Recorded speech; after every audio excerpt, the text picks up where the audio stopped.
What's up guys, it's me again, Crushed Pixel. In this video I will show you how you can use command blocks to throw any block which you want in Minecraft. Let me just give you a quick demonstration.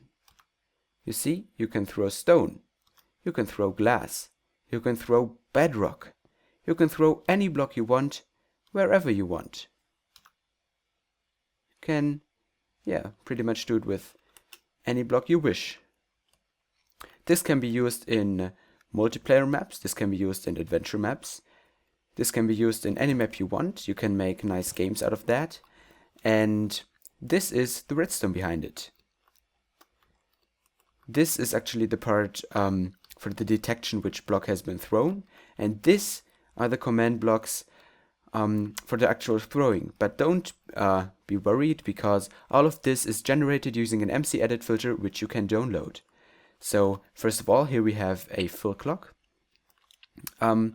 which always alternates between filling these and these blocks with redstone and stone again. So first of all, what's going to happen is we're going to determine the block score for a player. So depending on which block a player has selected, for example, if I have lapis lazuli, my block score is going to be set to 6. If I have glass, it's going to be set to 7, etc. And this is achieved by using the selected item NBT tag. So first of all, we set the block score for every player to 0, and then we set it to 1. For example, if the selected item of a player is wool with a damage value of 0, we set it to 2 if the selected item is wool with the damage value of 1, which is orange wool, and all the way until we have bedrock. You can do this with any block you wish. I only chose this 9 just for demonstration. And what happens then is, if a player has a drop score of 1, meaning he has dropped an item because the drop objective is of type stat.drop, we are going to fill these command blocks here. All of the space where the redstone blocks are, we're going to fill that with stone and then with redstone blocks again, meaning we power all of these command blocks just once.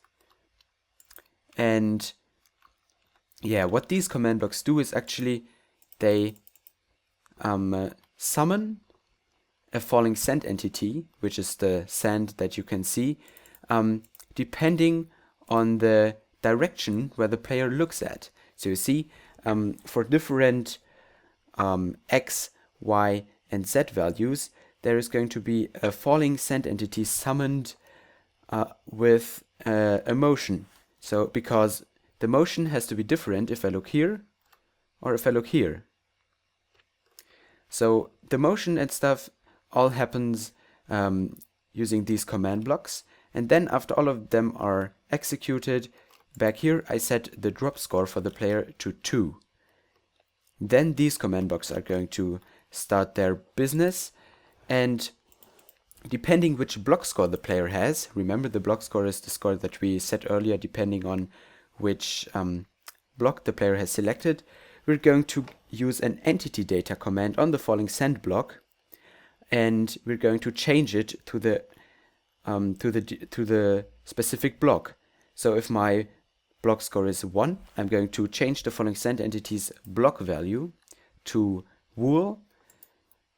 If it's 2, I'm going to change it to orange wool. If it's 5, I'm going to change it to granite, etc. So we do that with the same block values we used earlier. And then finally, we're going to set the drop score to 0 again. So everything which basically happens is we detect when a player drops an item, then we look if he has a block score. If so, we summon a falling sand with the default block value. After that, we change the block value to the block which the player has selected, kill the item, and reset the drop value. This is all of it.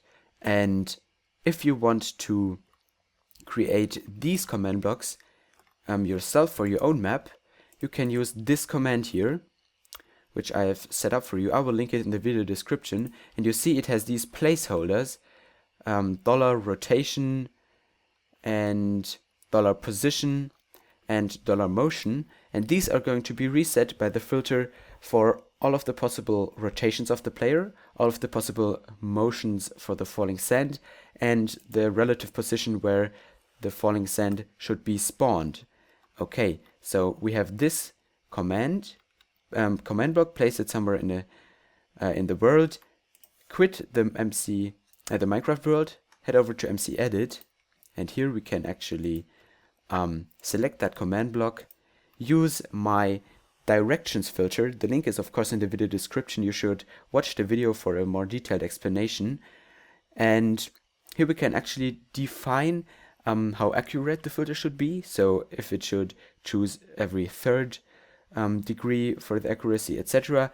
How fast the block should fly and at maximum, and whether there should be a placeholder used. So in my example, I use a relative Y position of 1, so it just spawns at the head location of the player. You run the filter, import the schematic which has been generated, and you're done. Thanks for watching. I hope you enjoyed this video. If you have any questions how to use this, feel free to ask in the comments. Thanks for watching. See you in the next video. Bye.